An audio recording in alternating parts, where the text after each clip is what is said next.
Hello friends, welcome to Latha's cook book. இன்னைக்கு மாலையபட்சம் டே 10, 10வது நாள். இன்னைக்கு இன்னும் 4 நாளில் முடிஞ்சு போயிடும்னு வச்சுக்கோங்களேன். ஸோ இன்னைக்கு என்ன சமைக்கிறதுன்னு தெரியல. அநேகமாக இந்த சேனைக்கிழங்கு வாங்கி வச்சு 2-3 நாள் ஆயிடுச்சு. அதை வச்சு ஒரு மசியல் பண்ணி புடலங்காய் இருக்குது, அதை வச்சு கறி பண்ணலான்னு இருக்கேன். ஒரு ஜீரா ரசம், அதுதான் பிளான் இன்னைக்கு பண்ணியிருக்கேன். மாறினாலும் மாறலாம், அப்புறம் தெரியல. இன்னைக்கு கட்டிட்டு இருக்கிறது எங்கள் அம்மாவோட பட்டு புடவை. இது ஜரிகையே கிடையாது. இதில் இது ஸ்ரீனிவாச சில்க்ஸ்னு மயிலாப்பூரில் இருக்கு இல்லையா, அதுலேருந்து வாங்கின புடவை. இது நாங்கள் சிஸ்டர்ஸ் எல்லாரும் எங்கள் அம்மாவோட புடவை எல்லாம் ஆளுக்கு ஒன்று 2 எடுத்துட்டோம். இதில் கட்டிக்காமே ரொம்ப ப்ரெஷஸாக வச்சுருக்கேன். நான் அதையும் கட்டின்றதே கிடையாது. எங்கள் அம்மா போய் கிட்டத்தட்ட ஒரு 15 வருஷத்துக்கு மேலே ஆயிடுது. ஆனால் இது ஒரு 2 பஸ்ஸையும் ஒன்று தான் கட்டின்னு இருப்பேன். அது ஒரு 10 நிமிஷத்துக்கு தான் கட்டிப்பேன். உடனே எடுத்து அவருக்கு மடிச்சு வச்சு விடுவேன். அதனால இன்னைக்கு அது பார்த்தோன்னா புதுசாக அப்படியே இருக்கும். எங்கள் அம்மாவோட பட்டு புடவைங்கிறதுனால இன்னைக்கு நான் அதை எடுத்து கட்டிண்டேன். எப்படி இருக்குன்னு சொல்லுங்க. ஓகேயா? நான் இங்கே புடலங்காய் எடுத்து வச்சுட்டுருக்கேன். இந்த மாதிரி இந்த கோடு போட்ட புடலங்காய்னா எனக்கு ரொம்ப ரொம்ப பிடிக்கும்.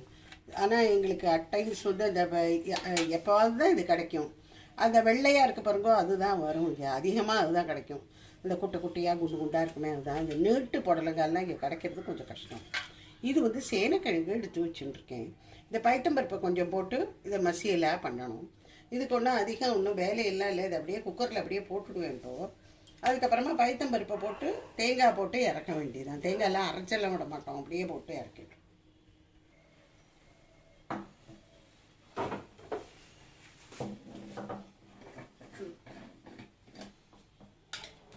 இதெல்லாம் ஒவ்வொன்றா எடுத்து வச்சுட்டுருக்கீங்க.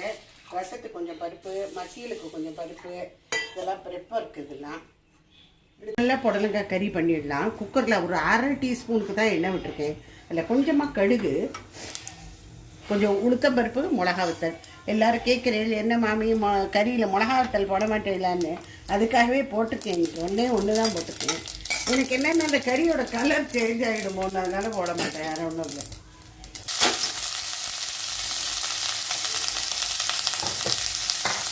கொஞ்சமாக உப்பு, பெருங்காயம் ஒரு நோட்டு தான் இப்போ போடலை, வேண்டான்னு. ஒரு 2 ஸ்பூனுக்கு பக்கமாக ஜலம், அவ்வளோதான். 2 விசிலில் ஆஃப் பண்ணிக்கலாம். இப்போ ப்ரெஷர் எடுத்துக்கலாம்.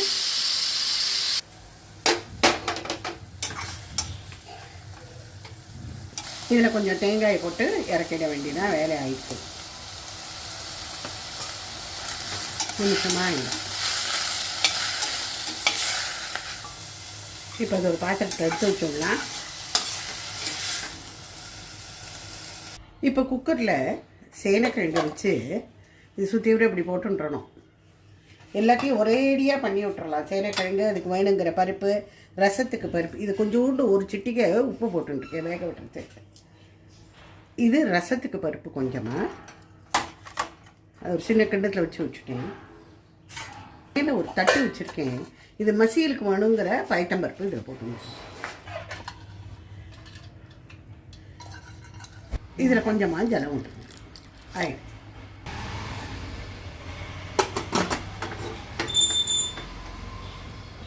இது ஒரு 3 விசிலுக்கு ஹையில் வச்சுட்டு அதுக்கப்புறமா சிம்மில் ஒரு 5 நிமிஷம் வச்சா கரெக்டாக வெந்திருக்கும். அதில் இந்த சேனைக்கிழங்கு வெந்துடுத்து.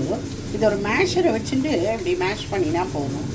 மிக்சியிலெல்லாம் போட்டு அரைக்க வேண்டாம். கரண்டியால் இப்படி மசிச்சு விட்டாலே போகிறோம், நல்லாயிருக்கும். இப்போ மசியல் பண்ணிடலாம். இங்கே ஒரு டீஸ்பூன் எண்ணெய் விட்டுருக்கேன் கடாயில். கடுகு கொஞ்சம், பருப்பு ஒரு 1/2 டீஸ்பூன், இஞ்சி இது கண்டிப்பாக போடணும். ஏன்னா கிழங்கு இதெல்லாம் பண்ணும்போது இஞ்சி கண்டிப்பாக போடணும். கருவேப்பிலை,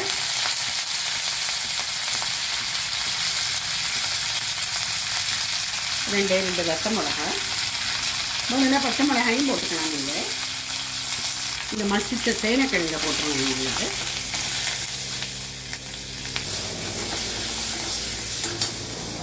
கொஞ்சமாக மஞ்சள்,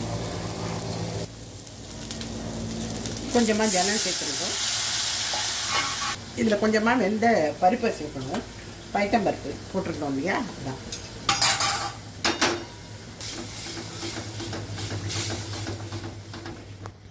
உப்பு, கொஞ்சமாக தேங்காய், துருவின தேங்காய் அப்படியே போட்டுடலாம். கொஞ்சமாக இன்னும் ஜலம் ஊற்றலாம். கொஞ்சம் தளர இருக்கணும். கன்சிஸ்டன்சி நீங்கள் பார்த்து ஊற்றிக்கலாம். இது ஆயிடுத்து இறக்கலாம். இதில் நான் பெருங்காயம் போடல, நீங்களாம் போட்டுக்கோங்க. இறக்கின அப்புறம் கொஞ்சம் ஆறின பிற்பாடு நம்ம எலுமிச்சம்பழம் இதில் புழியணும். அப்போ தான் ரொம்ப டேஸ்டியாக இருக்கும். சிம்பிளாக ஒரு மிளகு ரசம் வைக்கலாம். நான் இங்கே ஒரு 1/2 ஸ்பூன் நெய் வச்சுட்டுருக்கேன். அதில் முதல்ல கடுகு, ஜீரகம், கருவேப்பிலை, இதுலேயே மிளகு பொடி போட்டுடலாம். நான் இங்கே மிளகு பொடியாகவே வச்சுட்டுருக்கேன், போட்டுடலாம். இதில் புளி கரைசலை விடணும்.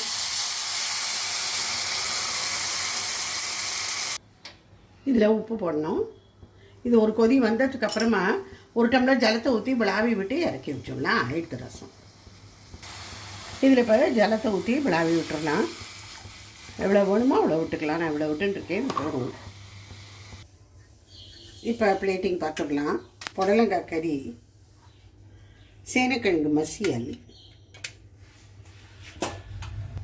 சூடான சாதம், பருப்பு, நெய், மிளகு ரசம், தயிர். ஸோ மாலையபட்சம் டே 10ஓட லஞ்ச் இது தான். ரொம்ப ரொம்ப சிம்பிள். இன்றைக்கி வெறும் மிளகு ரசம் தான் மிச்சம், பருப்பெல்லாம் எதுவும் போடலை. ஸோ நாளைக்கு பார்க்கலாம் ஃப்ரெண்ட்ஸ். பாய்.